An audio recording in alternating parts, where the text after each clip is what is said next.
शिवाने जागा ती गार पाणी घेऊन ये आणि मी येत नसतो मग असला मोठा दगड घेऊन ये चांगला 2 इंच मळ चढल्या अंगावर घासून करते ह्यांना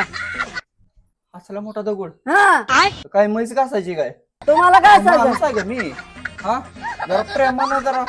कसं असते बायकाचं आज उठणं लावून जरा प्रेमानं अभ्यंग स्नान असतंय केवढा मोठा दगड आण साबण केवढा एवढा हातभर आणते का सगळं अंग पोळायला चल माझा मन असते ते थोडं बस इथं हिथच का तिकडं कुठं नाही ते थंडी वाऱ्याचं अजून मी इथेच बस म्हणलं होतं आपलं. गारव्यात गेला असता नको नको बस बस तर बसा जा घेऊन ये उठणं आता काय असंच लावायचंय काय कपडे बिपडे काढा की जरा हे गार लागतंय गार लागते मग काय कपड्याच्या वरनं उठणं लावू काय आईला एक नंबर काम होत जा घेऊन ये उठणं असं जाऊ काढा तर कपडे मी उठणं घेऊन आली बरोबर काढ तुझा कुठनं आली दिवाळी बाबा असल्या सणासुदी कुठनं आली बाई दिवाळी असली गारव्याची ती उन्हाळ्यात असायला पाहिजे तेवढं जरा बरं झालं असतं